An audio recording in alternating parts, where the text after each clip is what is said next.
Specific charge एक accelerated electron का क्या होगा ये डिस्कस करना था। इलेक्ट्रॉन में अगर एक्सेलरेशन है तो एक्सेलरेशन का मतलब है कि स्पीड कांस्टेंट रहेगी या स्पीड बढ़ेगी या कुछ भी हो सकती है बढ़ेगी, चाहे एक्सेलरेशन कांस्टेंट हो या एक्सेलरेशन कांस्टेंट नहीं हो मतलब अगर एक इलेक्ट्रॉन में एक्सेलरेशन है तो हमारी कांस्टेंट नहीं हो की बात ही नहीं, एक्सेलरेशन है मतलब एक कांस्टेंट एक्सेलरेशन ही है। तो अगर कुछ एक्सेलरेशन है इसका मतलब इसकी स्पीड लगातार क्या होगी, बढ़ेगी। ये तो क्लियर हो गया। चल अब मैंने पूछा इसके स्पेसिफिक चार्ज के बारे में। थैंक भगवान, थैंक यू, सुन लिए, लाइट कट गई कम से कम, नहीं तो मेरे मन पर बोझ रहा था कि क्लास कैसे नहीं होगी। अब तो लाइट कट जाएगी तो क्लास होगी कैसे। हाँ अब हम जिम्मेदार नहीं है ना, लाइट जिम्मेदार है। तो स्पेसिफिक चार्ज होता क्या है छोटू, चार्ज और मास का रेशियो। तो अगर सोचिए कि इसका मतलब एक चीज तो क्लियर है कि अगर मैंने एक्सेलरेटेड इलेक्ट्रॉन का पूछा है स्पेसिफिक चार्ज क्या होगा, एम्स ने पूछा है, तो एक चीज तो क्लियर है कि अब या तो ये चार्ज को अफेक्ट करेगा या मास को, दो ही चीज है। अब एक्सेलरेशन की वजह से क्या होती है, स्पीड होती है। सवाल होता है स्पीड किस चीज को अफेक्ट करता है चार्ज को या मास को। मास, सबको पता है स्पीड किसे अफेक्ट करता है, मास को। अगर मेरा कोई मूविंग रेस्ट मास m0 है और चलने लगे तो मूविंग मास अगर मेरा mv हो जाए तो क्या m0 और mv एक ही होता है, कौन ज्यादा होता है, mv ज्यादा हो जाता है। किस फॉर्मूले से ज्यादा होता है ये भी बताइए। मूविंग मास क्या होता है, m0 by 1 minus under root square, under root 1 minus v square by, यही ना फॉर्मूला है। इसी फॉर्मूले से आप बोलते हैं कि जब स्पीड आए तो मास उस समय ज्यादा हो जाता है। तो m0 यहां क्या है, रेस्ट मास। अब सोचिए यदि आपकी स्पीड बढ़ रही है तो स्पीड बढ़ने से v square by C square भी तो बढ़ जाएगी, क्योंकि v मेरा बढ़ रहा है, c तो कांस्टेंट है। और एक बढ़ते हुए टर्म को अगर आप एक में से घटाएंगे तो अब ये टर्म बढ़ेगा या घटेगा, घटेगा। तो स्क्वायर रूट भी घटेगा, मतलब पूरी की पूरी मेरी डिनोमिनेटर क्या हो जाएगी, घटेगी। और m0 क्या है, कांस्टेंट है, क्योंकि ये रेस्ट मास है ना। m0 क्या है, रेस्ट मास है, तो ये कांस्टेंट है। अब मेरा अगर ये घटा तो mv क्या हो गया, बढ़ गया। इसका मतलब है कि यदि अपना इलेक्ट्रॉन एक्सेलरेटेड है तो उस समय में हमारा मास क्या होने जा रहा है, अगर ये बढ़ेगा तो स्पेसिफिक चार्ज क्या होगी। अब घटने पर मैंने आपको ऑप्शंस क्या क्या दिए हैं आप ये देखिए। घटने पर मैंने एक ऑप्शन दिया है डिक्रीजेज कंटिन्यूअसली, और एक ऑप्शन दिया है decreases till speed of light. क्या ये दो ऑप्शन है कि नहीं, घटने पर यही दो ऑप्शंस हैं। क्या क्या है, एक डिक्रीजेज कंटिन्यूअसली भी है ना, और एक है decreases till speed of light. तो कौन सा ऑप्शन होगा, इंक्रीजेज है ना डिक्रीजेज, हाँ कौन सा ऑप्शन होगा, कंटिन्यूअसली वाला टिल स्पीड ऑफ लाइट, दो है। अब एक पॉइंट देखिए, v का स्पीड, v की वैल्यू जब बढ़ेगी तो v की वैल्यू मैक्सिमम कितनी हो सकती है, c को तो क्रॉस नहीं करेगी ना। इसका मतलब है v की मैक्सिमम वैल्यू जब c पर जाने लगेगा v टेंस टू क्या हो जाएगा, c। सोचिए जिस समय में v टेंस टू होने लगेगा c, उस समय में ये टेंस टू होने लगेगा डिनोमिनेटर जीरो, और डिनोमिनेटर जब जीरो होने लगेगा तो उस समय में हमारा मास अनडिफाइंड हो जाएगा। और मास अनडिफाइंड हो गया, मास डिनोमिनेटर में है, इनफिनाइट नहीं है, अनडिफाइंड, क्योंकि डिनोमिनेटर में क्या रहा, जीरो। सी बाय सी क्या हुआ, 1, 1 माइनस 1 0। तो डिनोमिनेटर यदि जीरो हो तो उस समय में फ्रैक्शन इनफिनाइट नहीं होता, क्या होता, अनडिफाइंड। तो जब ये मास अनडिफाइंड हो गया, मास हमारा है डिनोमिनेटर में, ये अनडिफाइंड टर्म है, तो स्पेसिफिक चार्ज अनडिफाइंड हो जाएगी। इसका मतलब कहां तक वो घट सकता है, स्पीड ऑफ लाइट तक, उसके बाद वो स्पेसिफिक चार्ज घट नहीं सकता, मतलब उसके बाद अनडिफाइंड हो जाएंगी चीजें। तो आंसर क्या हो जाएगा फाइनली, डी। अब बी बना के भी गलत बना लिया।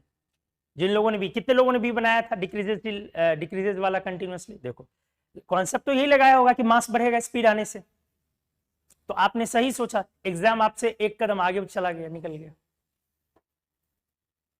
तो कभी कभी जो क्वेश्चंस होते हैं ना, उसमें इतना बढ़िया एनालिटिकल अप्रोच ऑप्शंस दे के लगाता है ना, वो कहने सुनने से बाहर, और ये सामान्य पढ़ाई करने से नहीं होता। ये चीजें एनालिटिकल स्टडी है, ये हमारा दिमाग करता, हमारा आईक्यू करवाता। हम जितना एग्जाम्पल्स, जितना एप्लीकेशंस करते हैं अलग अलग सब्जेक्ट में, वो सब जोड़ के अचानक चीजें कुछ बन सकती। लेकिन हम लोग इस तरीके से पढ़ाई नहीं कर सकते। हम लोगों के ये हाथ में ही नहीं, हम लोग ऐसी पढ़ाई करें। किस तरीके की? एनालिटिकल अप्रोच की। एप्टीट्यूड टेस्ट का अपने यहाँ कल्चर ही नहीं है, हमारे यहाँ सब्जेक्ट टेस्ट का कल्चर है। बड़े से बड़े एग्जाम में एप्टीट्यूड टेस्ट इक्के दुक्के, अगर कैट वगैरह को हटा दे तो बहुत कम एग्जाम में एप्टीट्यूड टेस्ट है, सिर्फ सब्जेक्ट एग्जाम है। मतलब हम लोग अपने यहाँ जो, हमारे यहाँ जो एग्जाम्स होते हैं वो नॉलेज का टेस्टिंग है, वो एप्टीट्यूड का टेस्टिंग नहीं है, आईक्यू की टेस्टिंग नहीं है। हाँ, मैं मानता हूं कि आईआईटी के क्वेश्चंस ऐसे होते हैं जहां नॉलेज में आईक्यू का इस्तेमाल होना मस्ट है, वो इस तरीके से चीजों को प्रेजेंट करता है। लेकिन बाकी एग्जाम्स के क्या नीट उस तरीके से पूछता है रेगुलर बेसिस पे? क्या डॉक्टर बनने के लिए ऐसे एप्टीट्यूड इवैल्यूएशन की जरूरत नहीं है? नहीं है क्या? कम है या ज्यादा है? बहुत ज्यादा है। इंजीनियर्स मशीन बनाएगा, आप इंसानों को ठीक करेंगे, फिक्स करेंगे, तो आपका तो एप्टीट्यूड इवैल्यूएशन और इंपॉर्टेंट। लेकिन तब भी नहीं, क्योंकि हमें हड़बड़ी होती है नंबर ला करके, बस नौकरी पानी है, पैसे कमाने। इसमें कहीं भी एप्टीट्यूड आता ही नहीं है, एनालिटिकल एबिलिटी आती ही नहीं है, सब चीज ऐसे ही कनेक्ट। आईआईटी का जेईई एडवांस्ड का आ गया ना रिजल्ट आने के बाद लोग ताबड़तोड़ अब ले रहे हैं आईआईटी बॉम्बे, एमआईटी, जिसको जहां जाना है जाएगा। टॉप रैंक वाले लोग जो छोड़ते हैं आईआईटी को, आईआईटी बॉम्बे कई बार नहीं लेते हैं, एक रैंक के लोग भी छोड़ देते हैं या एक साल पढ़ के भी छोड़ते हैं, वो एमआईटी चले जाते हैं या बाहर कहीं चले जाते हैं, बाहर की यूनिवर्सिटीज में। वो आईआईटी कई बार ऐसा होता है कि नहीं ज्वाइन करते। चित्रांग मुर्दिया को देखिए, वो भी बाहर ज्वाइन कर लिया, सतवत जगवनी को देखिए, वो भी बाहर ज्वाइन कर लिया। ये सब लोग 1 साल 2 साल पढ़ के आईआईटी बॉम्बे छोड़े और तब एमआईटी ज्वाइन कर रहे हैं। 2024 का एडवांस टॉपर वो देखिए, बहुत सारे ऐसे बच्चे हैं जो टॉपर्स निकल जाते हैं एमआईटी में। मतलब उनको आपके देश, सोचो क्या प्रॉब्लम क्या है, उनको आपके देश के एजुकेशन सिस्टम पर भरोसा नहीं है, ये पॉइंट नहीं है।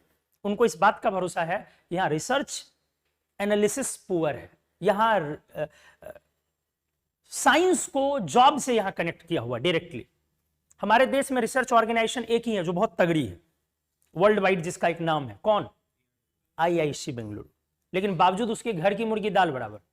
एक रैंक लाने वाला कोई बच्चा, या 1 से 10 रैंक लाने वाला बच्चा, या 50 तक ही, जिसका मतलब कह सकते हैं कि जिस पर कुछ विशेष ध्यान गवर्नमेंट को भी देना चाहिए, वो सब भाग जाएगा, एमआईटी भाग जाएगा। अधिकांश भाग जाते हैं, कई बार भाग जाते हैं। और ये भी कल्चर रिसेंट ईयर्स में शुरू हुआ। 2006 का आईआईटी टॉपर था, वो भी भाग गया था, वहीं से स्टार्ट हुआ था, रघु कुछ नाम था उनका, वहीं से स्टार्ट हुई थी चीजें। सब भाग जाते हैं, कोई रुकता नहीं है। इस बार पहली बार Ujjwal Kesari all India rank JEE Advanced all India rank 5 2025 IISc Bengaluru join कर रहा है बीएससी फिजिक्स। बहुत मतलब हमारे लिए कम से कम एक रिकवरी स्टेप है ये। Otherwise all India rank 1 Chitrang Murdia, all India rank 1 Saatvat Jagwani, बहुत सारे आईआईटीएंस रैंक 1 से लेकर रैंक 50 वाले 1 साल और 2 साल पढ़ के आईआईटी के रिसोर्सेज को वेस्ट करके तब भाग जाते हैं। कहां? MIT, Massachusetts institute of technology. ऐसा नहीं हमारे पास ब्रेन नहीं है, पोटेंशियल नहीं है, सब चीज को फ्रेम स्ट्रक्चर इस तरीके से कर दिया गया है कि हम मारामारी कर रहे हैं, नंबर लाएं, जॉब मिले, नौकरी मिले, पैसा मिले, हर चीज को ऐसे स्ट्रक्चर कर दिया गया। गवर्नमेंट रिसर्च पर ध्यान नहीं देती, इसलिए स्टूडेंट का ध्यान नहीं जाता। हालात ऐसे हैं, रोजगार की मारामारी इतनी है कि पेरेंट्स खुद समझाते हैं बच्चों को पहले कमाओ, रिसर्च विसर्च गया भाड़ में, नहीं मतलब है इससे। हर पेरेंट्स को यही समझ में आता है। ऐसा नहीं कि आपके पास दिमाग नहीं है, ऐसा नहीं कि हमारी एनालिटिकल एबिलिटी अच्छी नहीं है, आईक्यू नहीं है हमारे पास। जितनी बड़ी चीजें बनती हैं, मतलब बड़ी चीजें समझ रहे ना, बड़े कॉन्सेप्ट, बड़ी टेक्नोलॉजी जो भी क्रिएट हो रही है आज के डेट में, उसमें डायरेक्टली और इनडायरेक्टली इंडियन का हाथ है। हमारे लोग दूसरी जगह जाके कर ले रहे हैं, हम यहां नहीं कर पाते, क्योंकि हमें ना सपोर्ट किया जाता, ना मेरे दिमाग में वैसा डाला जाता। बचपन से कभी डाला ही नहीं गया कि आईआईसी बेंगलुरु जाओ। रेयर, कोई rare of the rare student pick करेगा।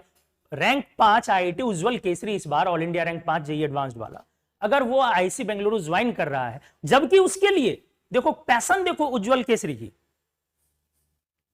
उसके लिए इजी था, उस बच्चे के लिए वो एप्टीट्यूड टेस्ट दे सकता था। आईआईसी बेंगलुरु में एडमिशन के ग्रेजुएशन में 2 स्टेप है, एक उसका एप्टीट्यूड टेस्ट दे सकते हो जिसको IISER बोला जाता है, वो इजी है relative to JEE Advance crack करना। जेई एडवांस्ड में उसके 5 रैंक आए हैं, जेई मेंस में उसके 33 रैंक, ऑल इंडिया रैंक 33, वो क्रैक करना इजी है। लेकिन वो बच्चा क्या कर रहा है, एडवांस्ड का प्रिपरेशन कर रहा है। क्यों? क्योंकि यहां सीखने के लिए बहुत कुछ। अरे समझो भाई, समझो, सीखने के लिए अलग, सब्जेक्ट को जानने के लिए अलग, ये कितनी बड़ी चीज है। क्योंकि आईआईटी के प्रिपरेशन में ये एक ऐसी जर्नी है जहां आपको सोना को तपा के कुंदन बना दिया जाता है, गोल्ड के ओर को, गोल्ड छोड़ दो ना, ओर से रिकवर करके आपको कुंदन बना दिया जाता है। तो सीखने के लिए अलग कितनी तगड़ी चीज होती है। तो आईआईटी का प्रिपरेशन करके लिटरली तब वो आईआईटी में टॉप करके एमआईटी भी नहीं जा रहा, आईएससी से जा रहा। मेरे नॉलेज में अभी तक तो रैंक 50 में रैंक 50 तक की अगर बात करूं तो रेयर ऑफ द रेयरेस्ट ही एग्जांपल है। मेरे नॉलेज में तो है भी नहीं कि 1 से 5 रैंक वाला आईआईसी चले जाए, आईआईटी बॉम्बे छोड़ दे या फिर एमआईटी छोड़ दे। हम लोग यहाँ पोटेंशियल है। हम लोग यहाँ एक एग्जाम होता है ओलंपियाड, सुने हो, वो इंटरनेशनल लेवल तक चला जाता है। International science olympiad, chemistry olympiad, maths olympiad, physics olympiad, इस लेवल पे चला जाता है। अक्सर ओलंपियाड में अपने पास गोल्ड मेडल फिजिक्स में या केमिस्ट्री में आ जाती है इंटरनेशनल लेवल पे। अब जब ये गोल्ड मेडल आपके पास आ जाते हैं, इसका मतलब इंटरनेशनल लेवल पर जहां कई सारे देश पार्टिसिपेट कर रहे हैं, उनके स्टूडेंट्स पार्टिसिपेट कर रहे हैं, आप उनसे डिबेट कर रहे हैं और उसके बाद आप गोल्ड मेडल जीत रहे हैं, इसका मतलब आपके पास पोटेंशियल नहीं है जी। पोटेंशियल है, लेकिन ये सारे गए कहां? फिर कभी कोई क्यों नहीं बड़ा आविष्कार हुआ? सब निकल गए बाहर, क्योंकि उनको पता अगर मैं यहां पढ़ना चाहूं, कुछ बड़ा करना चाहूं, तो ना गवर्नमेंट फंडिंग करेगी, ना चीजें इतनी कंस्ट्रक्टिव हैं कि मैं कुछ कर पाऊंगा, और ना रिसोर्सेज इतने स्ट्रांग। और थोड़े बहुत जहां है वहां पॉलिटिक्स अफेक्टेड है चीजें, रीजन अफेक्टेड है चीजें, जहां जिस यूनिवर्सिटी में थोड़ी बहुत अच्छी चीजें हैं। बड़ी से बड़ी चीजें बनने में, टेक्नोलॉजी बनने में हम इंडियन का इनडायरेक्टली और डायरेक्टली हाथ होता है, लेकिन भारत में नहीं रहते हुए कहीं और। आप सबकी लाइफ, हम सबकी लाइफ, हमारी लाइफ, हमारे पिताजी की लाइफ, आपकी लाइफ, आपके पेरेंट की लाइफ, इस समाज की लाइफ, यूट्यूब से सभी की लाइफ आज अफेक्टेड है कि नहीं? 100 में 100 भारतीय की लाइफ आज यूट्यूब से अफेक्टेड है कि नहीं? है कि नहीं है? यूट्यूब अपने आप में एक रिवॉल्यूशन है कि नहीं है? कुछ पढ़ना है, कुछ सीखना है। आप एक घर के चिराग हैं, आपके घर में बहुतों लोग को आप आगे चल के रोशनी देंगे, ऐसा पेरेंट्स उम्मीद कर रहे हैं। बहुत लोग को संभालेंगे। हर घर का बच्चा आज डायरेक्टली इनडायरेक्टली किससे जुड़ा हुआ? यूट्यूब से जुड़ा हुआ। कुछ अच्छा, कुछ बुरा, चलो गलत सही सब तरह का। खाना बनाने वाला भी अपना डिशेज यूट्यूब पे ढूंढ रहा है, एग्रीकल्चर वाले लोग भी एग्रीकल्चर का तरीका यूट्यूब पे ढूंढ रहे हैं, फॉरेन में लोग खेती कैसे कर रहे हैं, कोई भी काम, कोई किसी भी फील्ड में कर रहे हैं, तो सब यूट्यूब से एक बार क्या करते हैं, देखना चाहते हैं। ये यूट्यूब बनाने वाले 3 लोग थे 2005 में, यूट्यूब का की नींव रखी गई थी। एक थे स्टीव चेन, दूसरे थे चैड हर्ले और तीसरे थे Jawed Karim. Steve Chen, Chad Hurley and Jawed Karim, इन तीनों ने यूट्यूब की नींव रखी थी। ये तीनों काम करते थे, जॉब करते थे भाई कहां पे? पेपैल नाम का एक पेमेंट गेटवे है, सुना होगा आप, पेपल सुना होगा। तो पेपल में ये तीनों काम करते थे और वही तीनों यूनाइट होकर के ये स्टार्ट किए, बनाया यूट्यूब 2005 में। आज सोचो यूट्यूब की दुनिया कितनी बड़ी है। और उससे बड़ी बात, उसमें एक नाम क्यों बताया, समझ में आ गया? कौन? जावेद करीम। वो बंगाली है, मतलब मूल बंगाली उसके फादर थे, फिर बांग्लादेशी हुए वो लोग, और फिर उसके फादर जर्मनी शिफ्ट कर गए। तो वो मतलब मूल रूप से कह सकते हो कि हमारे इंडिया से है, Bengali and then Bangladeshi and then German. और फिर वहां से वो स्टैनफोर्ड यूनिवर्सिटी से एमएस करता। फिर उसके बाद पेपल में जॉब करने के दौरान ये तीनों लोग यूनाइट होकर के एक नया कॉन्सेप्ट स्टार्ट करते हैं और यूट्यूब एक रिवॉल्यूशन क्रिएट होती है। तो आपको हमने क्या समझाया? हम इंडियन डायरेक्टली और इनडायरेक्टली हर बड़ी टेक्नोलॉजी के पीछे होते हैं, मतलब हमारे पास दिमाग है, लेकिन हमारा एग्जाम्स ऐसा स्ट्रक्चर कर दिया गया है कि वो आईक्यू बेस्ड ना होकर के नॉलेज बेस्ड, इक्के दुक्के एग्जाम को छोड़ दिया जाए। और जो लोग रिसर्च करना भी चाहें उनके लिए सफिशिएंट अवेलेबल नहीं है, रिसोर्सेज अवेलेबल नहीं है कि हम कर सके, बहुत कम है। पॉलिटिक्स ज्यादा है, गवर्नमेंट सपोर्ट नहीं करती है। लोगों के जो कर रहे हैं, स्कॉलर्स हैं जो पीएचडी कर रहे हैं, उनके कई साल तक उनके फंड्स फंसे रहते हैं, जो स्कॉलरशिप मिलता है उनको अच्छा खासा अमाउंट स्कॉलरशिप मिल जाता, लेकिन वो कई साल तक अमाउंट फंसा रहता, किसी को मिलेगा नहीं। प्रोफेसर लेक्चरर जो होते हैं वो कुछ ना कुछ हर्डल्स क्रिएट कर देते हैं, धर्म, जाति, गाय, गोबर, गौमूत्र, इसी में हम उलझे रहते हैं। मतलब कॉलेज लेवल पर ये चीजें धर्म और जाति अफेक्ट कर देती है। तो बच्चा क्या करेगा? जिसको करना है वो इन झमेले में नहीं फंसता, बाहर निकल गए। आप भी निकल जाइएगा एक दिन, लेकिन आपको तो करना क्या है? नौकरी, पैसे कमाने हैं, तो एजुकेशन से मतलब है नहीं। ये आया समझ में? तो भाई कॉन्सेप्ट जो होता है ना, उसको थोड़ा सा देखो कि क्या कर सकते हैं। थक जाते हो बहुत जल्दी कि इसके आगे अब नहीं करना, इसके आगे नहीं करना। एक बड़ी अच्छी लाइन है, जो रोटी की सोचता वो कभी चोटी की नहीं सोचता। तुम अगर सर्वाइवल के लिए सोचोगे ना, मेरा नीट में एक रैंक आ जाए, मेंस में एक रैंक आ जाए, तुम कभी बड़ी चीजें बना ही नहीं सकते। अपने बहुत सारे ऐसे स्टूडेंट्स हैं जिनका अच्छा खासा बढ़िया 30 लाख 35 लाख बड़ी बड़ी जॉब लगे हैं, 50 लाख या 1 करोड़ का, बावजूद उसके वो छोड़ देते हैं और वो चले जाते हैं रिसर्च करने, पढ़ाई करने। एक बच्चा था अपना सानू, हमने एक पॉडकास्ट किया था, वो उसकी 32 लाख की उसकी सैलरी थी, उसका जॉब था, उसने 2-3 साल जॉब किया और फिर जॉब, आईआईटी से पास आउट है, आईआईटी रोपड़ से, और फिर छोड़ करके 2-3 साल छोड़ के फिर आईआईसी बेंगलुरु ज्वाइन कर लिया। वहां उसका सिलेक्शन हुआ और वो फिर उसने रिसर्च स्टार्ट कर दिया।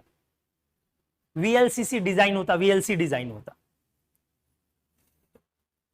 तो है, लोग हैं ऐसे, हम नहीं हैं इसका यह मतलब नहीं है कि दुनिया में ऐसे लोग नहीं। नंबर से हम ऊपर जाएं, बड़ी चीजों के बारे में सोचे पाने के लिए, तभी संतुष्टि भी मिलेगी। चलिए आइए, आज का टॉपिक है हमारा इलेक्ट्रॉनिक एंड न्यूक्लियर इवेंट्स, मतलब इलेक्ट्रॉन से जुड़े और न्यूक्लियस से जुड़ी हुई कुछ घटनाएं, जैसे आइसोटोप्स, आइसोबार्स, आइसोटोन्स। जानते तो होंगे आप लोग। चलो लिख दिया मैंने, आइसोटोप्स। आइसोटोप देने वाले साइंटिस्ट थे सॉडी। किसने दिया था? ये कितनी बड़ी चीज हो सकती है, अंदाजा लगाइए। इसके लिए नोबेल प्राइज मिला हुआ 1913-15 के अराउंड आया था, 1920 नोबेल प्राइज मिली हुई है। फिजिक्स की केमिस्ट्री, फिजिक्स, आइसोटोप्स के लिए। ठीक है, आइसोटोप कितनी बड़ी चीज होगी, ये ऑब्वियस सी बात है कि नोबेल प्राइज मिल रही है अगर, तो बड़ी बात है। आइसोटोप से पहले हम लोग क्या मानते थे? एक एलिमेंट के जितने भी एटम्स हैं वो सारे एग्जैक्टली अलाइक है। अभी भी हम लोग ये बोलते हैं स्कूल लेवल पर, फिर आइसोटोप का ध्यान आता है तब हम लोग बातों को चेंज करते हैं। एक एलिमेंट के जितने भी एटम्स हैं वो सारे एग्जैक्टली क्या है? लाइक, एक समान है, एक तरीके के, है ना। लेकिन आइसोटोप आने के बाद ये समझ में आया कि सारे एक समान हो ये जरूरी नहीं। ठीक है ना। तो ये क्या है? Atoms of element, an element having different number of neutrons. अपने आप मास नंबर बदल जाएगा छोटू। Atoms of an element having different number of neutrons ना, जिनके न्यूट्रॉन्स की संख्या अलग अलग। तो अगर न्यूट्रॉन अलग है तो अपने आप क्या बदल जाएगा? Mass number. क्या प्रोटॉन्स भी बदल जाएंगे? नहीं। तो एटॉमिक नंबर वही रहेगा या बदल जाएगा? वही रहेगा। तो मैंने बोला कि भैया एटॉमिक नंबर Z, आपको पता है यहां Z और यहां A लिखते हैं। What is Z? Atomic number. And what is atomic number? Atomic number क्या है? Atomic number number of proton है, जो इक्वल हो जाता है नंबर ऑफ किसके? इलेक्ट्रॉन के। And what is A? A is mass number. Mass number बोलते हो या एटॉमिक मास नंबर, दोनों वर्ड है, मास नंबर या एटॉमिक मास नंबर। और A क्या है हमारा? Number of neutron plus number of proton. इसको आप क्या बोलते हो? टोटल नंबर ऑफ न्यूक्लियॉन्स ना, टोटल नंबर ऑफ न्यूक्लियॉन्स। देखते जाइए। तो Z अपना क्या है? सेम या डिफरेंट? आइसोटोप्स में सेम है, लेकिन N अपना क्या है? डिफरेंट। Z का मतलब क्या हुआ, प्रोटॉन, और N क्या है, डिफरेंट। अगर N डिफरेंट है तो इसका मतलब अपने आप मास नंबर सेम होएगा या डिफरेंट होगा, बोलो, डिफरेंट होगा। क्लियर है?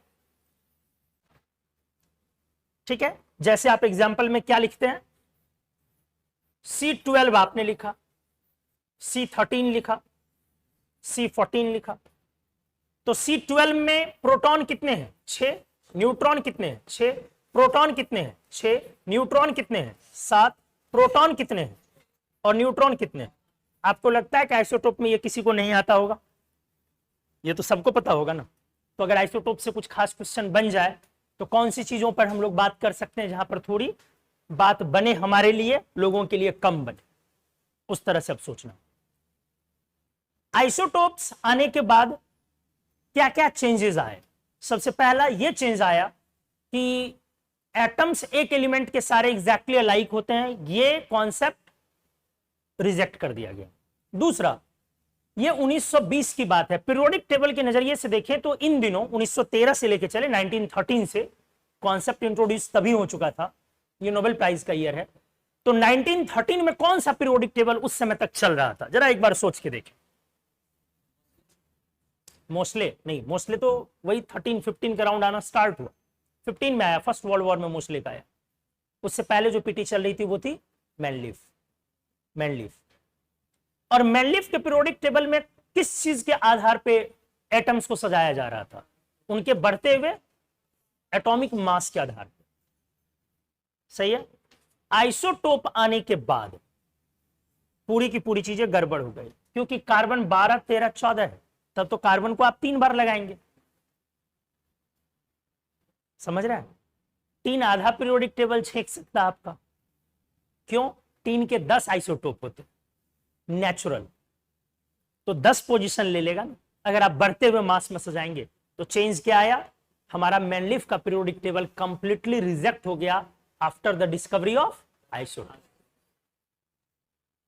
आइसोटोप आने के बाद केमिकल प्रॉपर्टी, केमिकल रिएक्शन और प्रॉपर्टी, इन चीजों पर अब बात करते हैं। जो एक एलिमेंट के अलग अलग आइसोटोप हैं, इनका अभी के पीरियोडिक टेबल पर पहले बताओ कि पोजीशन क्या है, सेम या अलग अलग है। सेम पोजीशन, अभी के पीरियोडिक टेबल के अकॉर्डिंग सेम पोजीशन है, क्योंकि अभी के पीरियोडिक टेबल में हम लोग बोलते हैं long form of modern periodic table, और इसमें पोजीशन किस हिसाब से लगे हुए हैं, एटॉमिक नंबर या एटॉमिक मास से, एटॉमिक नंबर से। और ये क्रेडिट किनको जाता है, मोस्ले को। पीरियोडिक टेबल का क्रेडिट किनको जाता है, बोर को। अरे लॉ का क्रेडिट जाता है मोस्ले को, मोस्ले पीरियोडिक लॉ। लेकिन पीटी जो कंपाइल किया है किसने किया है, बोर्स पीटी बोलते हो ना, long form of modern periodic table को बोलते हो ना, ठीक है। अब केमिकल प्रॉपर्टी पर मैं बात करता हूं, इन आइसोटोप्स के केमिकल प्रॉपर्टी सेम होंगे या अलग। यही तो पीरियोडिक लॉ था, मोस्ले का यही तो पीरियोडिक लॉ था कि एलिमेंट के केमिकल प्रॉपर्टीज पीरियोडिक फंक्शन होते हैं उनके एटॉमिक नंबर के, केमिकल प्रॉपर्टीज फंक्शन होते हैं उनके एटॉमिक। तो जब तक एटॉमिक नंबर नहीं बदलेगा तब तक हमारा केमिकल प्रॉपर्टी नहीं चेंज होएगी। तो इसका मतलब है एक एलिमेंट के जितने भी आइसोटोप्स हैं, डेफिनेटली अगर मास बदल गया तो उनके फिजिकल प्रॉपर्टीज बदल जाएंगे, लेकिन उनके केमिकल प्रॉपर्टीज क्या रहेंगे, सेम रहेंगे। ध्यान रहे, आइसोटोप और एलोट्रॉप बिल्कुल क्या है, अलग है। आइसोटोप में एक ही एलिमेंट के अलग अलग एटम्स का मास नंबर अलग अलग हो सकता है, और एलोट्रॉप में एलिमेंट एक है लेकिन उनका स्ट्रक्चर बदलने से उनकी पूरी की पूरी प्रॉपर्टी इंटायरली डिफरेंट हो जाती। तो जमीन आसमान का अंतर है। आइसोटोप में एलोट्रॉप हो सकता है या एलोट्रॉप में आइसोटोप हो सकता है, सोच के बोलो। एलोट्रॉप में आइसोटोप्स हो सकते हैं। समझ में आई चीजें। ग्रेफाइट चल रही है अगर, तो graphite is an individual allotrope. अब उसमें हो सकता है कि एक कार्बन रिंग में 12 वाली हो और उसी रिंग में एक कार्बन 13 वाली हो। आइसोटोप में एलोट्रॉप नहीं हुआ, आइसोटोप एलिमेंट हुआ या आइसोटोप एटम हुआ, सोच के बोलो। एटम, ये एटॉमिक प्रॉपर्टी या एलिमेंट की प्रॉपर्टी है, एटॉमिक प्रॉपर्टी। एक ही एलिमेंट में अलग अलग एटम, ये एलिमेंट की प्रॉपर्टी नहीं है, ये एटम की प्रॉपर्टी हो गई। और एलोट्रॉप किसकी प्रॉपर्टी है? वो एलिमेंट की प्रॉपर्टी। अच्छे समझ में आया? तो कई बार कंफ्यूजन क्रिएट होता है एलोट्रॉप और आइसोटोप, तो ये कंफ्यूजन नहीं लाना। चलो मैं 4-5 पॉइंट यहां पे लिख रहा हूं।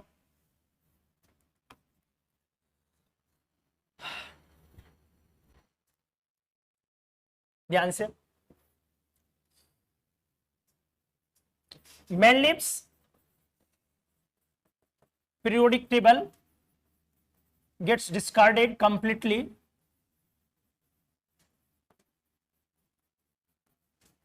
after the discovery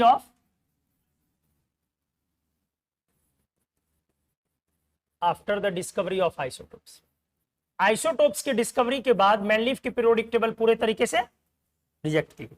ये बड़ा पॉइंट है भाई, ये बड़ा पॉइंट है। अगर आप पीरियोडिक टेबल को देखें एक बार, हिस्ट्री ऑफ पीरियोडिक टेबल, तो एक डोबेनियर साहब थे, आपने सुना होगा, प्राइड वाली लॉ। ये 1829 में 1829 में ये आया। सोचो उस समय एलिमेंट्स की संख्या बहुत कम थी। इसके बाद एक बढ़िया सा जो पीरियोडिक टेबल अगला आया वो मैनलिब्स की ईपीटी आई। ये 1869 में आया। ठीक से देखिए, कई सालों बाद, मतलब कई सालों तक इंसान को, हम लोगों को कोई ढंग का पीरियोडिक टेबल नहीं मिला। मैनलिब पहला मिला जो बढ़िया स्ट्रक्चर वाला एक पीरियोडिक टेबल रहा।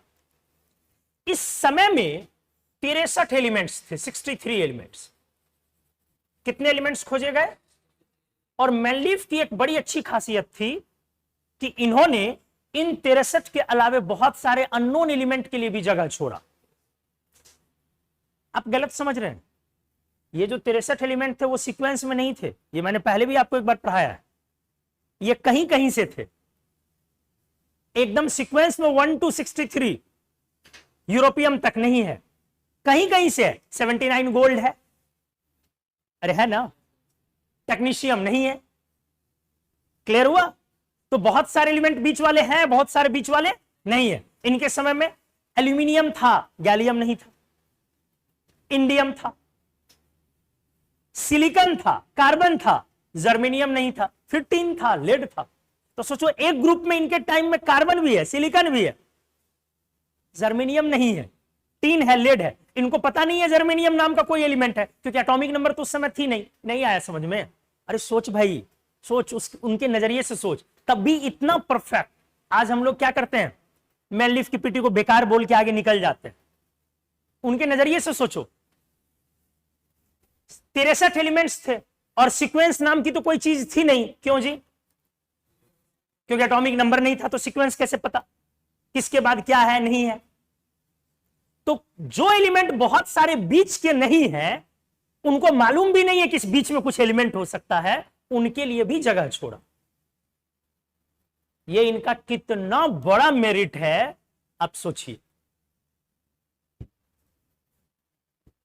सुनने में नहीं लगता है वैसा, लगता है कि अच्छा ग्रुप में ये एलिमेंट एब्सेंट था। भाई ग्रुप उन्होंने डिजाइन किया, ग्रुप पहले से था थोड़ी ना, ग्रुप का कॉन्सेप्ट ही इसी ने दिया है। लेकिन पोजीशन फॉर, आज भी 118 एलिमेंट्स का पोजीशन उनका बनाया हुआ है 7 पीरियड्स का। तो ये बड़ी बात थी। अब मैनलिब्स की पीटी ये बेस्ड थी किस आधार पे? बेस्ड ऑन एटॉमिक मास ना। अब इनके बात को काटना भाई बहुत बड़े गट की बात है। और अगला पीरियोडिक टेबल कौन सा आया? Modern periodic table 1915। ये मोस्ले वाली है। अब मोस्ले की डेथ हो गई तो कौन सी पीरियोडिक टेबल आ गई? जो अभी हम लोग पढ़ते हैं, इसका नाम क्या है? Long form of modern PT, जिसे कौन सी पीटी बोलते हैं हम लोग? Bohr's PT. बोर ने कंपाइल किया। अब ये कब है? 1915। और ये कब है? 1932। अब इनके पीटी को रिजेक्ट करना, डिस्कार्ड करना, ये इसके बाद भी वो डिस्कार्ड नहीं हो पाया था। समझ लो, ये पीटी क्या कह रहा है? एटॉमिक नंबर पे प्रॉपर्टी डिपेंड करेगा। ये क्या बोल रहे हैं? एटॉमिक मास पे डिपेंड करेगा। वो ये नहीं कहते हैं कि एटॉमिक मास पे डिपेंड ही नहीं करेगा। तो एक साथ ये कह लो कि 2 थियरी आ गई, लेकिन ये नहीं हुआ कि एक बंद हो गया, एक साथ दो थियरी आ गई, लेकिन यह नहीं हुआ कि इनका बंद हो गया। कितने सालों से चल रहा है, जरा गौर कर रहे हैं आप? लगभग 50 सालों का यह फासला है, 31 + 15, तो 45 सालों से चल रही चीज को आप कैसे सडन स्टॉप कर सकते हैं? वो भी मेनलिफ जैसा इंसान जिसने अननोन एलिमेंट्स के लिए भी पोजीशन बनाया। तो ये पीटी आने के बाद रिजेक्ट नहीं हुआ है, वो भी आज बन गई है और ये भी बन गई है। रिजेक्ट कब हुआ है? 1920 में आया। अब समझ में? किस 1913-15 में जब आया है क्या जी? आइसोटोप। तो धीरे धीरे 2-4-5 साल बाद आते आते ये पीरियोडिक टेबल कंप्लीटली रिजेक्ट हो गई, क्योंकि अगर आपने इसके हिसाब से चला तो फिर आइसोटोप का कॉन्सेप्ट रहेगा ही नहीं। इसलिए आइसोटोप के लिए एक नोबेल प्राइज। क्लियर हो गया? ठीक है। तो मैनलीफ का पेटी कंप्लीटली डिस्कार्ड कर दिया गया after the discovery of isotope. अगला पॉइंट,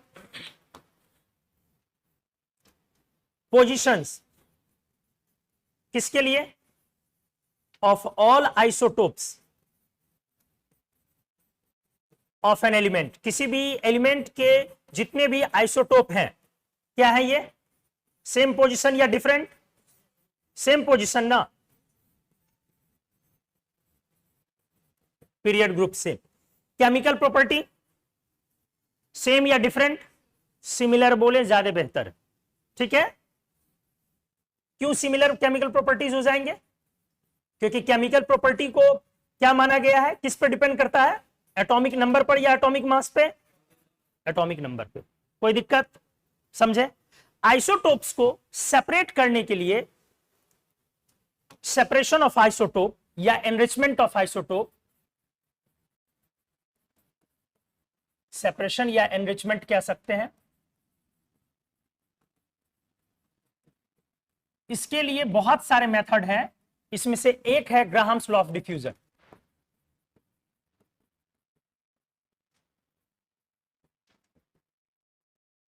नहीं समझ में आया? जहां पर क्या बोला जाता है? Rate of diffusion inversely proportional to square root of molar mass. Gases state में आपने पढ़ा होगा। क्या मतलब है? जैसे अगर किसी एलिमेंट का बहुत सारा आइसोटोप है, तो आइसोटोप्स को क्या करना है? अगर हमें सेपरेट करना, बाहर निकालना, यूरेनियम 232 को यूरेनियम 235 से अलग करना है, तो इसके लिए कौन सा मेथड यूज होता है? बहुत सारे, उनमें से एक मेथड कौन है? Graham's law of diffusion. AIIMS का पूछा हुआ क्वेश्चन, इसलिए हमने बोला ग्राहम्स लॉ ऑफ डिफ्यूजन पर आधारित है वो मेथड। उससे हम आइसोटोप्स का एनरिचमेंट करते हैं या सेपरेट करते हैं, जिसमें ज्यादा मोलर मास वाले पहले डिफ्यूज करवा दिए जाते हैं।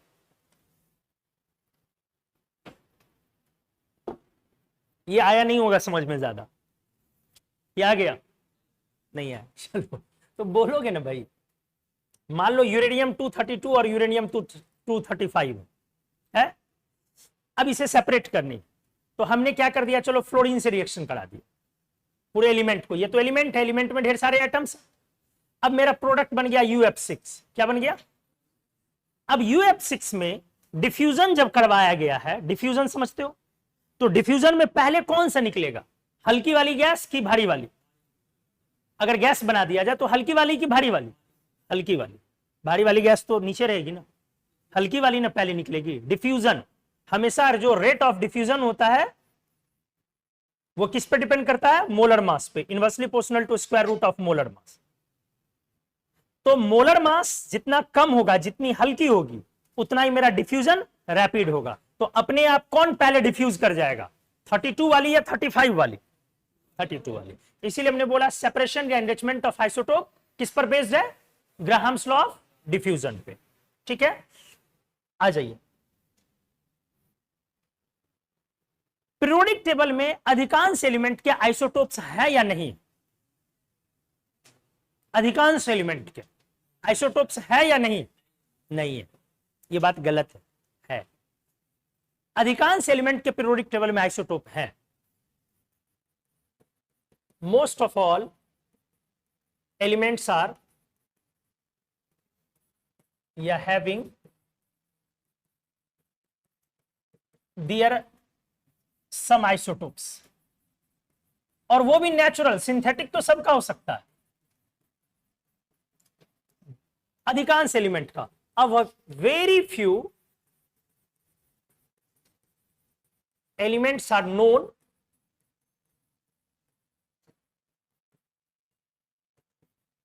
That haven't any isotope. सही है, जिनका कोई भी नेचुरल आइसोटोप नहीं है। जैसे बहुत कम है बेरिलियम,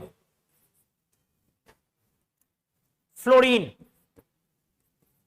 सोडियम, एल्यूमिनियम, फास्फोरस। नहीं समझ में आया? ये सब है, और भी कुछ है, लेकिन आप इतना जानिए इनके कोई भी कौन आइसोटोप नहीं है, नेचुरल। सिंथेटिक की बात नहीं कर सकते, सिंथेटिक तो किसी का भी बनाया जा सकता। इनका क्या नहीं है? No natural isotope. अगर मैं बोलूं कि सिंथेटिक तो बोलेंगे नहीं सर, सिंथेटिक हो सकता, इनके नेचुरल आइसोटोप में। क्लियर हो गया? इवन एटॉमिक नंबर का आइसोटोप ज्यादा है संख्या में ऑड वाले से, इसको हार्किंस रूल बोलते हैं। रूल नहीं पढ़ना है, लेकिन इतना जानना जरूर है। किनके आइसोटोप्स ज्यादा है? इवन का। किनके रिस्पेक्ट में? जी नहीं, बगल के ऑड के रिस्पेक्ट में। इवन वाले का आइसोटोप्स ज्यादा है, किनके रिस्पेक्ट में? बगल के ऑड के रिस्पेक्ट में। एक इवन के दोनों तरफ क्या होगा दोस्त? ऑड होंगे। तो दोनों ऑड एलिमेंट वाले के जो आइसोटोप्स होंगे जितने, उससे ज्यादा आइसोटोप्स किसके पास है? इवन वाले के पास। Even atomic number elements having more number of natural isotopes than that of किसका जी? adjacent odd atomic number element। Clear हुआ ना? इसको बोलते हैं अपन हार्किंस रूल। पढ़ना नहीं है इसलिए मैं लिख नहीं रहा हूं। जैसे एग्जांपल एक करके दिखाता हूं, ध्यान से। मैंने लिया, मान लो कि कार्बन। कार्बन इवन है, क्या है आइसोटोप आप सुनते हो? 12, 13, 14। नेचुरल की बात कर रहा हूं, बोलो। अच्छा, इसके पहले है बोरॉन, इवन है या ऑड? 10, 11 ज्यादा है इसके। इसके बाद भी ऑड होगा, नाइट्रोजन 7, 14 और 15। अब इसके बगल में फिर कौन होगा? Even, oxygen 16, 17, 16, 17 and 18। क्या है फिर? ये इवन है, बोलो। फिर इसके बगल में कौन है? फ्लोरीन, ऑड आ गया 19, जिसके आइसोटोप नहीं होते। समझ में आ गया? इसीलिए मैंने बोला एडजेसेंट बोलना जरूरी है, कि बगल के ऑड एटॉमिक नंबर एलिमेंट के रिस्पेक्ट में इनके आइसोटोप्स की संख्या ज्यादा होती। क्लियर हो गया अच्छे से? आ जाइए। लेकिन ये स्ट्रिक्टली नहीं होगा, ये जनरली ये बातें चलेंगी। अगर आप स्ट्रिक्टली लगाना चाहेंगे तो दिक्कत हो जाए। और जानते हैं इस रूल का एक थियरी का बड़ा पॉइंट है, लेंथेनाइड्स में क्लियर होगा। लेंथेनाइड्स में आप देखेंगे कि बगल का एक भी नहीं है, या एक है, हार्डली 2 है, और उसके बगल में देखोगे तो 6-7 है। ये लेंथेनाइड्स में बहुत अच्छे से एप्लीकेबल होगा, बाकी हर जगह उतने अच्छे से एप्लीकेबल नहीं है, जनरलाइजेशन में चलेगा। हाइड्रोजन लगाओगे गड़बड़ हो जाएगा, बेरिलियम लगाओगे गड़बड़ हो जाएगा, क्योंकि बेरिलियम की इवन एटॉमिक नंबर है, लेकिन आइसोटोप्स नहीं होते नेचुरल उसके। तो स्ट्रिक्टली फॉलो ये जरूरी नहीं है, मैंने जनरलाइजेशन में बातें करी। ठीक है, तो आइसोटोप्स एक ही एलिमेंट के अलग अलग एटम्स हैं, जिनका एटॉमिक नंबर सेम है, जिनका मास नंबर डिफरेंट है। और मास नंबर डिफरेंट क्यों है? डिफरेंट नंबर ऑफ न्यूट्रॉन्स की वजह से। आइसोटोप्स एक एलिमेंट के जो भी है, उनका पीरियोडिक टेबल में पोजीशन सेम है, उनके केमिकल प्रॉपर्टीज सेम है, उनके एनरिचमेंट या सेपरेशन का method Graham's law of diffusion पर बेस्ड है। इनके आने से, इस कॉन्सेप्ट के आने से मेंडलीफ के पीरियोडिक टेबल को कंप्लीटली रिजेक्ट कर दिया गया। ज्यादातर एलिमेंट्स के पीरियोडिक टेबल में आइसोटोप्स हैं, बहुत ही कम है जिनके आइसोटोप्स नहीं है। जैसे example beryllium, fluorine, sodium, aluminium, phosphorus. इनके ये आइसोटोप्स कौन से नहीं है? नेचुरल। सिंथेटिक किसी का भी हो सकता है। फास्फोरस की एक सिंथेटिक आइसोटोप होती है 33, जिसको हम लोग ट्रेसिंग के लिए यूज करते हैं। बहुत सारी चीजों के लिए ट्रेसिंग, मतलब स्पाई में ट्रेसिंग के लिए P33 का यूज किया जाता है। आपके पेज में P33 आइसोटोप्स को हल्का सा लगा दिया जाएगा आपकी कॉपी के पेज में, तो आपकी दुनिया में कॉपी की पेज 20 किलोमीटर नीचे भी अर्थ में डाल देंगे ना, तब भी उसको ट्रेस किया जा सकता। ठीक है, P33 से फास्फोरस की 33 आइसोटोप से हम लोग ट्रेसिंग मेथड से रिलेटेड है वो। तो ठीक है, आइए इसमें कहीं किसी को कोई दिक्कत? तो ये आइसोटोप की कहानी थी। एक पॉइंट और लिख लेते हैं, सबसे ज्यादा आइसोटोप्स नेचुरल किसके हैं? 3 के। कितने हैं? 10।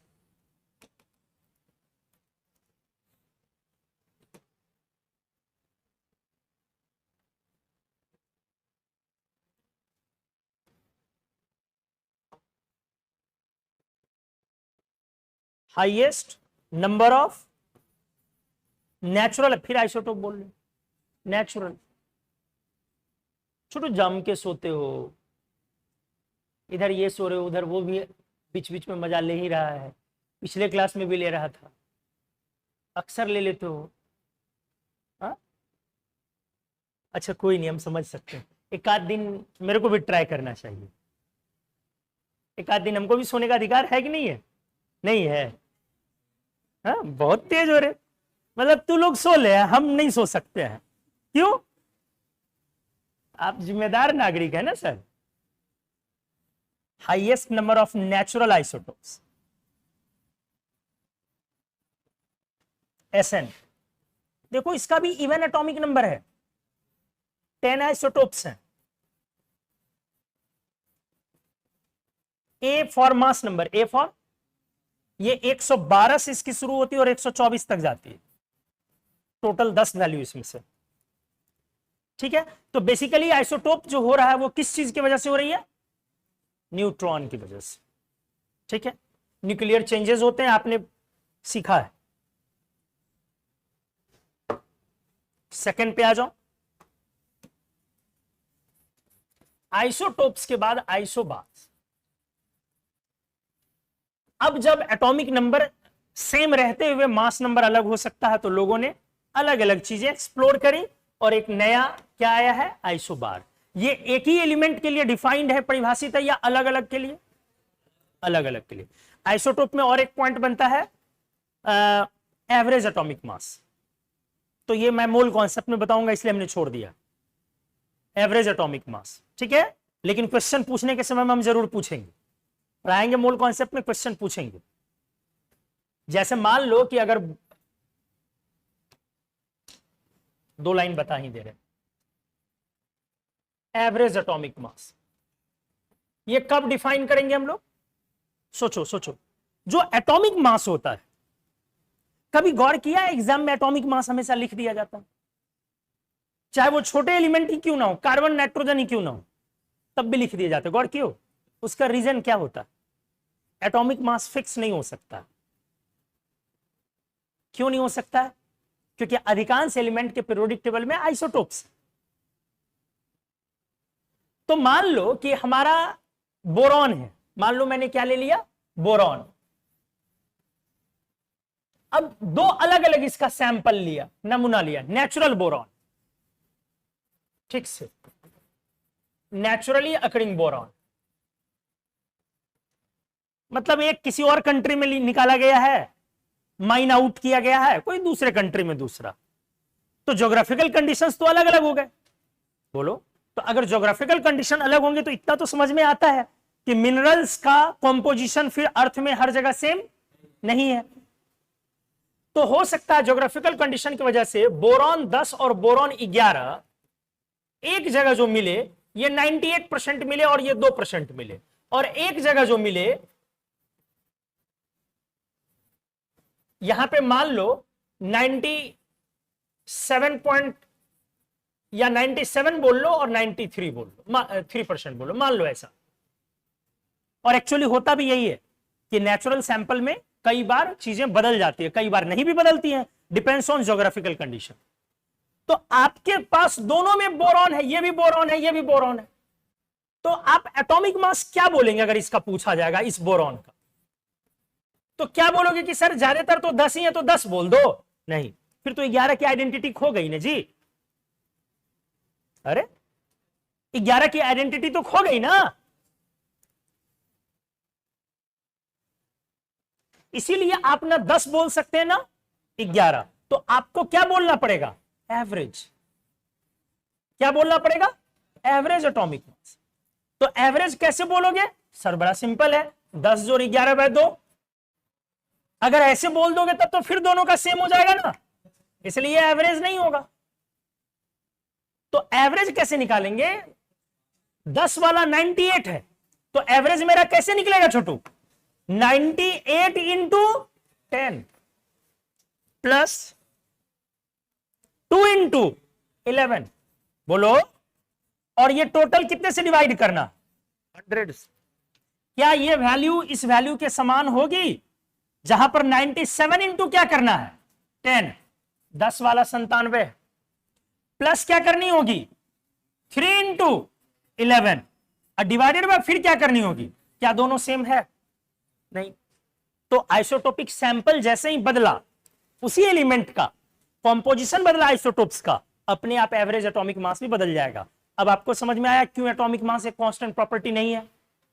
एलिमेंट की पहचान एटॉमिक नंबर है या एटॉमिक मास है या दोनों है? फिर से बोल रहा हूं, एलिमेंट की पहचान एटॉमिक नंबर है या एटॉमिक मास है या दोनों है? क्वेश्चन मैंने बोला सिंबल ऑफ एन एलिमेंट, ये क्वेश्चन है जी, किस एग्जाम का भी तो ध्यान भी नहीं है। अब symbol of an element represents, पहला नंबर एटॉमिक नंबर, दूसरा एटॉमिक मास, तीसरा एटॉमिसिटी, चौथी फिजिकल स्टेट।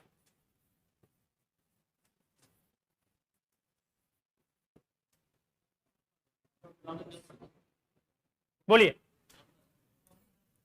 एक से ज्यादा भी ले सकते हैं।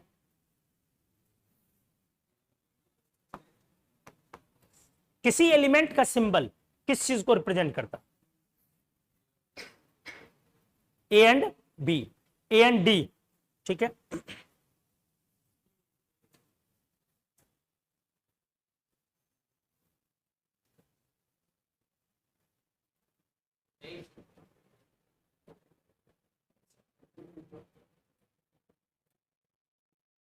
बोलिए,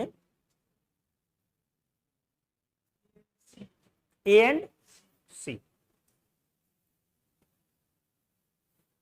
क्या छोटू? क्या बोलो? बोलो। बी।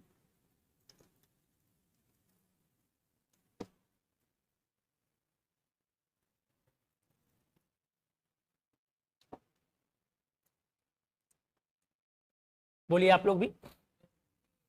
ए, सिर्फ ए, सिर्फ ए, सिर्फ A, only A and D, A only, A and C, A and C, पीछे ए एंड डी, ए, क्या? ए। बहुत सिंपल है, एक सिंबल सोच लो और सब ऑप्शन को स्कैन कर डालो। कोई सिंबल ले लो, मान लो मैंने ले लिया ओ। ओ लिखने से क्या एटॉमिक नंबर पता चला या नहीं चला? क्योंकि ओ लिखने से एटॉमिक नंबर 8 है और ये किसी दूसरे की 8 नहीं है। एटॉमिक मास पता चला या नहीं चला? नहीं चला। चला जी? नहीं चला, क्योंकि आइसोटोप होते हैं। सी लिखने से 12 क्लियर नहीं हुआ और ना ही 13 क्लियर हुआ, ना ही 14 क्लियर हुआ, क्योंकि 14 तो नाइट्रोजन की भी हो सकती है, इसलिए एटॉमिक मास नहीं हो सकती। एटॉमिसिटी, ओ लिखने से, एटॉमिसिटी किसको बोलते हैं हम लोग? जैसे हाइड्रोजन H2 में होता है तो एटॉमिसिटी इज 2। तो ओ लिखने से क्या पता चल गया कि ऑक्सीजन के लिए 2 हो जाएगी? नहीं, क्योंकि O3 भी हो सकती है। समझ में आया? और फिजिकल स्टेट नहीं पता चल सकता, क्योंकि एलिमेंट के एलोट्रॉप्स हो सकते हैं, अलग अलग फॉर्म हो सकते हैं। सल्फर S2 वेपर भी हो सकता है, सल्फर एसेट गैस भी हो सकता है, और दोनों एलिमेंट ही हैं। आया समझ में? तो फिजिकल स्टेट भी क्लियर नहीं हो सकता, तो आंसर सिर्फ क्या होएगा? ए। तो एलिमेंट का एटॉमिक नंबर फिक्स है, mass number fix, atomic mass fix नहीं है, क्योंकि एटॉमिक मास के लिए आपको एवरेज लेना पड़ेगा। क्यों लेना पड़ेगा एवरेज? क्योंकि अधिकांश एलिमेंट के आइसोटोप्स होते हैं, इसीलिए एवरेज चलेगा। तो एवरेज एटॉमिक मास कैसे निकलेगा? बोलो। परसेंटेज अबंडेंस, बोलो कितना प्रतिशत कोई पाया गया, इनटू एटॉमिक मास, यही ना जी, डिवाइडेड बाय 100, और ऊपर में इसका क्या कर देना आपको? समेशन। अरे समेशन करना है ना, बोलो। तो इस तरह से एवरेज एटॉमिक मास क्लियर हो गया। चलिए आ जाइए आइसोबार्स में। आइसोबार से एक ही एलिमेंट की प्रॉपर्टी है या अलग अलग के? अलग अलग के। क्या होता है? कौन सा? अलग अलग एलिमेंट के एटम्स का अगर मास नंबर सेम हो जाए, यही ना जी। Atoms of different elements having same mass number, यही ना। लेकिन अब इसमें फिर एनालाइज करो इसको अच्छे लेवल पे। मतलब एटॉमिक नंबर हमारा क्या है? सेम या अलग अलग? अलग अलग। Very good. और मास नंबर क्या है? तो छोटू ये सोच के बताओ ना, न्यूट्रॉन क्या होगा, सेम या अलग अलग? सेम। न्यूट्रॉन सेम होगा। बहुत बढ़िया। भैया न्यूट्रॉन सेम नहीं हो सकती है, नहीं हो सकती है न्यूट्रॉन से। सोचो, प्रोटॉन तो सेम नहीं है, मास नंबर सेम है, न्यूट्रॉन कैसे सेम हो जाएगा? असंभव है। मास नंबर सेम है तो प्रोटॉन न्यूट्रॉन ना मास नंबर है। तो अगर दो एलिमेंट का मास नंबर सेम है, अब प्रोटॉन्स अलग है, तो न्यूट्रॉन्स को तो बैलेंस करना पड़ेगा ना। जिसका प्रोटॉन ज्यादा है दूसरे से, उसका न्यूट्रॉन कम होगा दूसरे से। दिमाग लगाओ, क्योंकि P प्लस एन क्या होना? सेम। तो अगर दो एलिमेंट है X एंड Y, दोनों के एटॉमिक नंबर डिफरेंट है, तो P1 एंड P2, और दोनों आपस में क्या बोला हमने, क्या है? आइसोबार्स है। तो ऊपर में क्या सेम होना पड़ेगा? मास नंबर A और मास नंबर A। जरा सोचो, यहां पर A इक्वल्स टू क्या हो जाएगी? P1 plus N1। अरे P1 प्लस N1। यहां पे दोस्त A इक्वल्स टू क्या होएगी? P2 plus N2। अब ये दोनों क्या है? सेम। तो P1 plus N1 equals to क्या हो गई? P2 plus N2। तो इस तरह से बताओ क्या हुआ? P1 minus P2 equals to N2 minus N1। बोल रहे आइसोबार्स का ये डेफिनेशन हुआ। ऐसे करके पूछ देगा तो बहुत को हवा भी नहीं लगेगा। यही एनालिटिकल एबिलिटी। दोनों के प्रोटॉन का जो अंतर है, दोनों के न्यूट्रॉन के अंतर के बराबर है। लेकिन ध्यान रहे, प्रोटॉन में इसमें से अगर उसको घटाया है, तो न्यूट्रॉन में उसमें से इसको घटाना पड़ेगा। गौर किया? तो आप क्या लिखोगे? आप बोलेंगे also if P1 greater than P2 then N1 less than N2, so that किस तरह जी? कि P1 minus P2 equals to N2 minus N1। ये हमारा नया डेफिनेशन बना किसका? आइसोबार। ऐसे पूछ देगा तो सोचो क्या गजब का क्वेश्चन बनेगा वो। तो मुझे नहीं पता है कि किस टॉपिक से अच्छा क्वेश्चन आएगा, ना आपको पता है ना मुझे पता। इसलिए हर टॉपिक को एक्सप्लोर करना पड़ेगा आपको एक अलग एंगल से। क्लियर हो गया अच्छे से? बाकी ये तो सबको पता है कि मास नंबर क्या है, सेम है, और एलिमेंट डिफरेंट है। एक बार पूछ दो न्यूट्रॉन क्या है, न्यूट्रॉन कभी सोचे ही नहीं इस पे। तो ऐसे थोड़ी ना होता है भाई। आप एग्जाम देने जा रहे हैं, आप ही को सोचना है, पड़ोसी को तो सोचना नहीं है। उसको तो बैठ के इंतजार करना है कि बस आपका रिजल्ट ना हो, सुनाना है। उसके बाद जब बरान पटना गए थे पढ़ने, घटना करके आ गए वहां से। तो क्लियर हो गया? एग्जाम्पल ले लो कुछ भी। आर्गन 40, पोटेशियम 40, कैल्शियम 40 अगर लिया, तो प्रोटॉन्स कितने हैं? 18। न्यूट्रॉन कितने हैं दोस्त? 22। प्रोटॉन कितना है 19। 20 कैसे रे?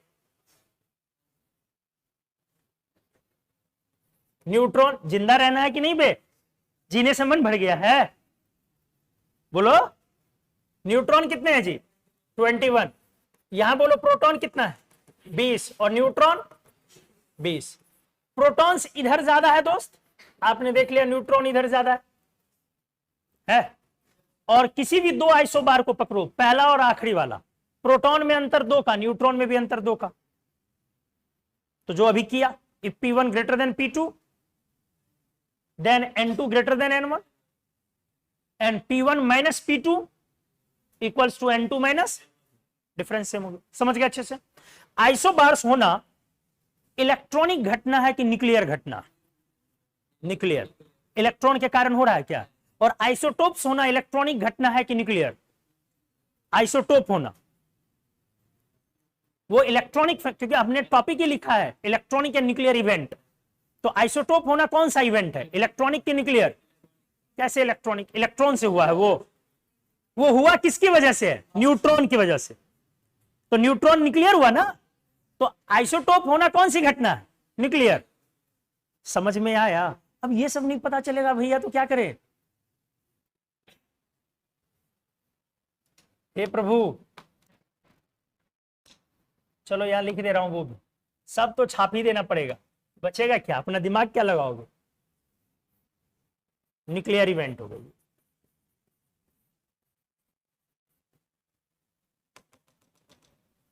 चलिए यहां पे लिख दे रहा हूं, ये कौन सा हुआ? ये भी न्यूक्लियर इवेंट। पीरियोडिक टेबल में सेम पोजीशन की डिफरेंट पोजीशन? डिफरेंट ना, different position in periodic table. Same chemical property की डिफरेंट, सोच के क्यों? एलिमेंट ही अलग है। और केमिकल प्रॉपर्टी को कौन रिप्रेजेंट करता है? एटॉमिक नंबर या एटॉमिक मास? नंबर। वो पूरे का पूरे क्या है यहां? अलग है, तो डिफरेंट केमिकल प्रॉपर्टी।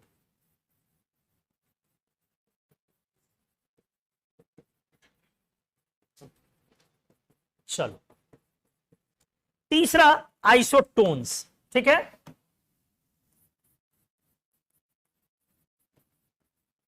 क्या है ये? Same number of neutrons for atoms of same element की different element. Same number of neutrons for atoms of same element या डिफरेंट एलिमेंट? डिफरेंट। सिर्फ आइसोटोप ही सेम एलिमेंट की प्रॉपर्टी है, आइसोबार अलग अलग एलिमेंट की प्रॉपर्टी है और आइसोटोन भी अलग अलग एलिमेंट की प्रॉपर्टी, ठीक है? तो क्या लिखोगे? Same number of neutrons for atoms of different elements. चलिए, एन मतलब क्या है दोस्त? पहले जेड बोलो। जेड क्या है? कांस्टेंट या not constant? What is Z? Z is atomic number. N क्या है दोस्त? कांस्टेंट या नॉट कांस्टेंट? एक बार फिर से बताओ, ए क्या हो जाएगी? कांस्टेंट या नॉट कांस्टेंट? बोलो नॉट कांस्टेंट, क्योंकि A equals to N plus P, तो ए नॉट कांस्टेंट। सही है? जिसकी पी बड़ी होगी उसकी ए भी क्या हो जाएगी? बड़ी, क्योंकि एन क्या है? कांस्टेंट, और A equals to P plus N, तो जिसकी पी बड़ी होगी उसकी ए भी बड़ी होगी। एक एग्जांपल बगल में, जर्मेनियम 3276 ले लो, आर्सेनिक 3377 और सेलेनियम 3478 या 34 ले लियो ना, हाँ ठीक है। अब बोलो, तीनों में प्रोटॉन्स अलग हैं। कितने कितने प्रोटॉन्स हैं? 32। प्रोटॉन कितना है? 33 और प्रोटॉन कितना है? 34। न्यूट्रॉन कितना लोग?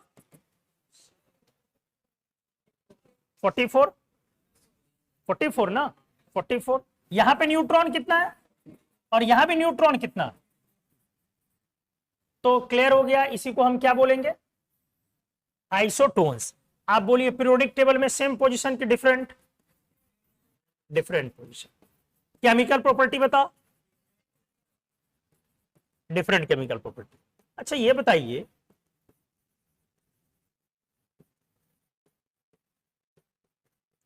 ये इलेक्ट्रॉनिक इवेंट है या न्यूक्लियर इवेंट?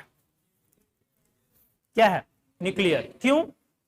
न्यूट्रॉन की वजह से हो रहा है, इसलिए ये भी ये क्या है? Nuclear event. चलिए अगली प्रॉपर्टी मैं पढ़ा रहा हूं आपको, आइसोटोन्स के बाद आइसो इलेक्ट्रॉनिक्स। मामूली सा है, बेकार सा है, नीट में एक क्वेश्चन फिक्स रहता है, which of the following is set of iso electronics. Total electron जोड़ लेना है, ये इलेक्ट्रॉनिक फेनोमेनन है। Iso same electronic, same number of electrons. ये एलिमेंट की प्रॉपर्टी है कि कंपाउंड की, कि किसी की भी हो सकती है, किसी की हो सकती है, इसलिए फॉर्मूला बोलना। आइसोटोप्स कंपाउंड का होगा कि एलिमेंट का? आइसोबार एलिमेंट, आइसोटोन लेकिन आइसो इलेक्ट्रॉनिक कुछ भी हो सकता, फिर कंपाउंड बोल रहे हो, कुछ भी हो सकता है, एलिमेंट और कंपाउंड किसी भी फॉर्म। तो बस सिंपल सी बात है, फॉर्मूला हैविंग,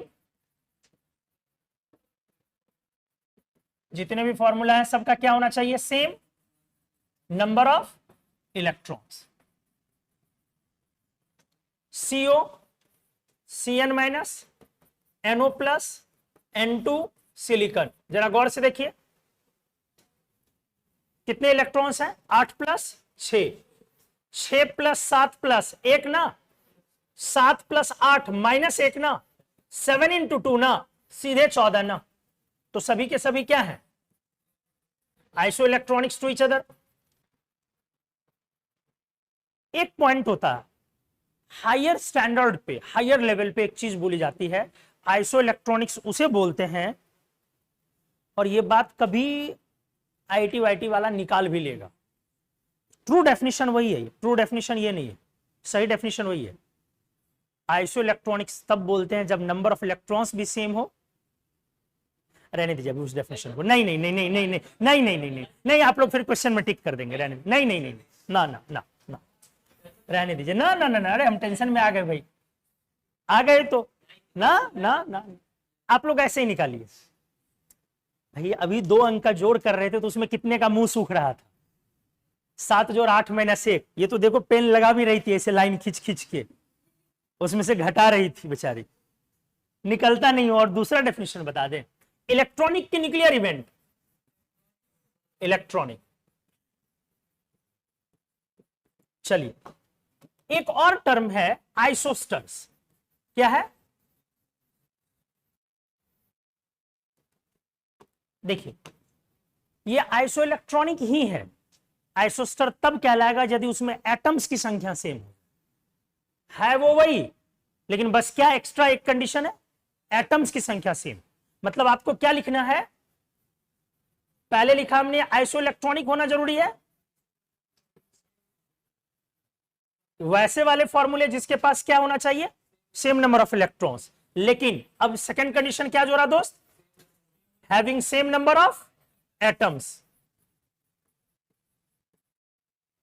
तो जरा सोचो, ऊपर वाले एग्जांपल में CO Cn minus NO plus N2 silicon में कौन छट जाएगा?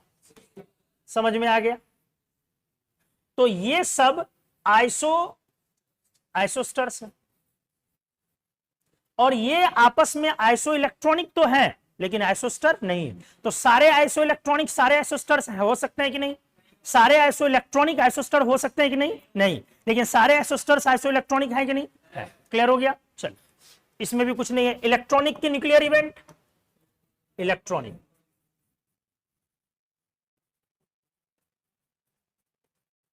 एक और बता रहा हूं मैं आपको, आइसो डायाफर सुने हो? आइसो डायाफर, आइसो डायाफर अपन तब बोलते हैं जब डिफरेंट एलिमेंट के न्यूक्लियस में n-p की वैल्यू सेम हो। ठीक है, लेकिन बहुत सारी बातें हैं इसमें, इसलिए अच्छे से सीख लें थोड़ा। यही वाला एक सिंगल थोड़ा ज्यादा अच्छा इंपॉर्टेंट है, और एक आइसोटोप। मैंने क्या बोला? Atoms of different elements having same, कौन सी वैल्यू, जरा ध्यान दें, n माइनस पी वैल्यू। ठीक है, मतलब आइसोडायफर के लिए अब इसी को कैसे कैसे एग्जाम ने प्रेजेंट किया जरा देखा जाए।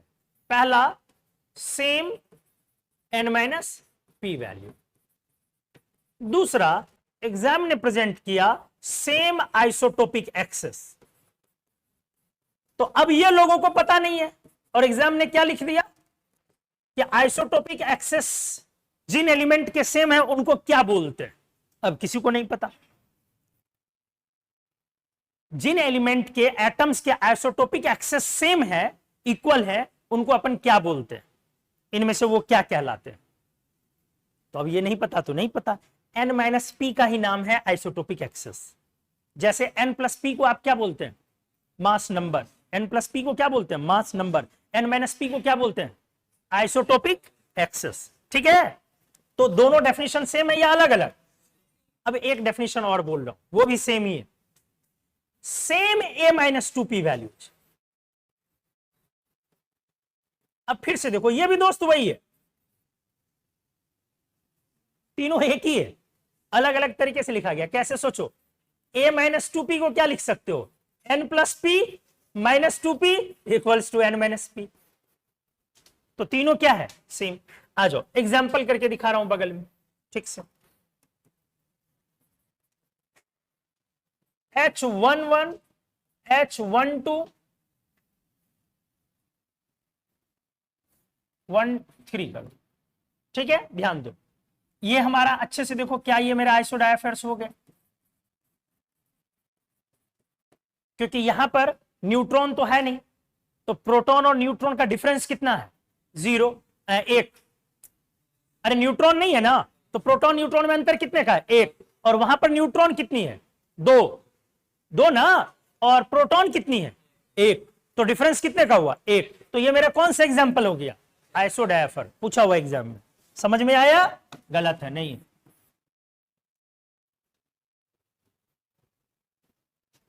क्योंकि आइसोडायफर के लिए पहला पॉइंट क्या लिखा है, शिकारी आएगा, जाल बिछाएगा, दाना डालेगा। क्या बात करते सर, थेथर है हम लोग, फंसने के लिए तैयार बैठे हुए हैं। समझ गए। तो ऐसे ही एग्जाम आपको एकदम धीरे से मिस्टेक करवा के निकल जाए, ये नहीं होगा। तो एग्जाम्पल आपको ऐसे देने पड़ेंगे जहां पर एलिमेंट क्या है, सोडियम 1123 वर्सेस एल्यूमिनियम 1327, और वहां एन डिफरेंस भी निकाला था। डेफिनेशन में एन माइनस पी है, वहां आपने न्यूट्रॉन प्रोटॉन का अंतर बोला 1, और इसमें न्यूट्रॉन प्रोटॉन का अंतर नहीं है, एन माइनस पी है। डिफरेंस और सब्सट्रैक्शन में क्या अंतर है, डिफरेंस में हमेशा अपन बड़े में से छोटे को घटाते हैं, सब्सट्रैक्शन में जो पहले दिया हुआ उसमें से बाद वाले को घटाएंगे ना। तो इसमें आपने एन माइनस पी निकाला था या N difference P, N difference P. Clear हो गया, बोलो एन माइनस पी कितनी है यहां पे, एन माइनस पी कितनी है, 1। अरे 12 11 1 ना, वहां कितनी है, 14 और 13 1।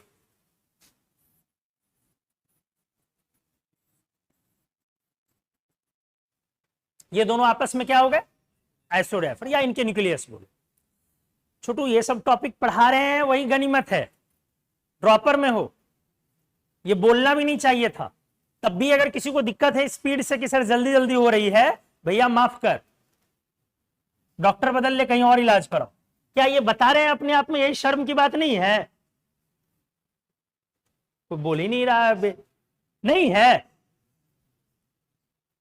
फिर नहीं बोल रही है कि नहीं है, अरे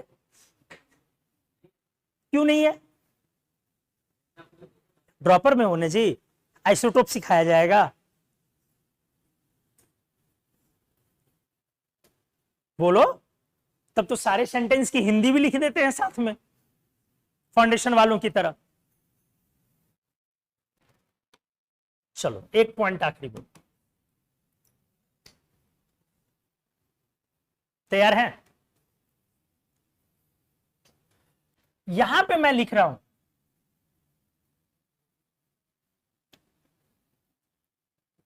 एक क्वेश्चन के फॉर्म प्रेजेंट कर रहा हूं, प्रॉपर्टीज वर्सेज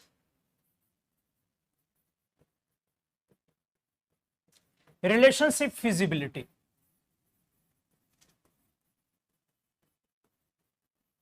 ठीक है, मान लो मैंने बोला आइसोटोप, मैंने बोला आइसोटोप। छोटू इतना पास आकर के मत बोला कर यार, कमजोर दिल के आदमी है, कभी निकल गए तो हो गया, तुम्हारा सिलेबस कंप्लीट है। एकदम पास आके बोल रहा है, अचानक लग रहा है कि मेरे अंदर से कब से आवाज आने लगी। तीसरा आइसोटोन, चौथी हमने दी आइसोडायाफेर, और पांचवी हमने दी आइसो, चलिए चार ही रहना चाहिए। ठीक है, अब इधर आइए, वर्सेज। मैंने इधर पी में लिखा आइसोटोप, क्यू में लिखा आइसोबार, जरा गौर करेंगे, आर में लिखा आइसोटोन, एस में लिखा आइसोडायाफर, और टी में लिखा इस बार आइसो इलेक्ट्रॉनिक। बड़ा बढ़िया क्वेश्चन है भाई। अब मैं आपसे पूछ रहा हूं प्रॉपर्टीज की रिलेशनशिप फिजिबिलिटी, क्या मतलब हुआ सर? अगर दो चीजें आपस में आइसोटोप हैं तो वो आपस में और क्या क्या हो सकते हैं? बहुत तगड़ा क्वेश्चन पूछे आपसे। दो चीजें अगर आपस में क्या है, आइसोटोप है, तो वो आपस में और क्या क्या हो सकते हैं? दो चीजें अगर आपस में आइसोबार है तो वो और क्या क्या चीजें हो सकती हैं?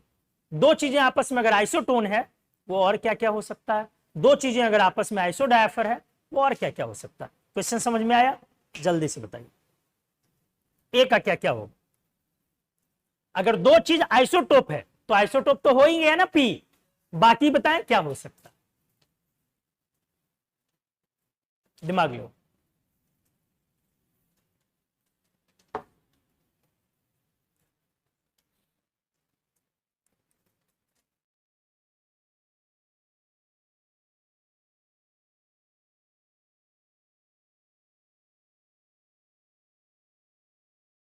क्या बता दे क्या?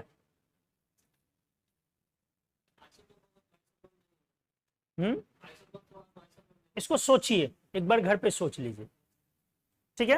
क्योंकि टाइम देना होगा आपको हर एक एग्जाम्पल पर, क्यों हो सकता है क्यों नहीं हो सकता।